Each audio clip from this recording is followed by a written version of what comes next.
nous sommes le mardi 18 novembre 2025 et l'on se retrouve pour les chroniques de la Lune, guidance que je transmets habituellement le lundi, mais hier ça n'a pas été faisable pour moi, donc je te la propose aujourd'hui. Cette guidance, elle te permet de mieux comprendre et de mieux gérer tes émotions. Cette semaine, je l'ai effectuée avec le Spirit de la Lune de Marissa Rankin et Rakael Karingela.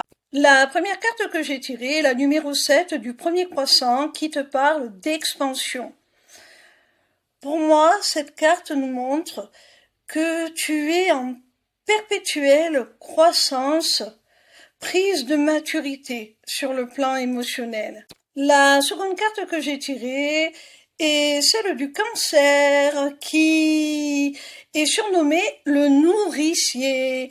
Alors, pour moi, cette expansion de tes émotions te permet de les répandre, de les diffuser dans chacune de tes relations et notamment dans les relations avec tes proches, ta famille, tes enfants, et ça te permet de remplir le réservoir d'affection, d'amour de chacun de tes proches et d'en nourrir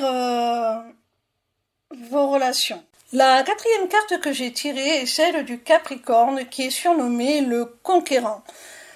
Cette carte, elle nous révèle que cette capacité que tu as à nourrir, à remplir le réservoir affectif, émotionnel de tes proches, à répandre ton amour, à leur insuffler dans chacune de vos relations, eh bien, ça génère un but, un objectif, une motivation.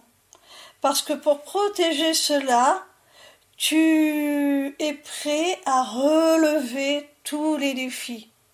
Pour protéger cette bulle, on va dire, d'amour, cette bulle de sécurité affective, tu es prêt à déplacer des montagnes et à aller décrocher la lune. Ce qui prouve que ça booste également ta confiance en toi et ta capacité à t'affirmer. La quatrième carte que j'ai tirée est celle de la lune de miel qui te parle de productivité. Alors, cette carte nous montre encore une fois que cet amour, cette nécessité de maintenir, d'apporter à ton entourage, à ta cellule familiale, la sécurité affective, la stabilité affective, l'amour, eh bien, te pousse à également leur apporter concrètement la sécurité matérielle et financière. C'est une manière pour toi d'apaiser les esprits, de protéger, de dire que tout ira bien. Et c'est une motivation, un moteur pour être productif. La cinquième et dernière carte est la numéro 36 du dernier croissant et elle te parle de rajeunissement.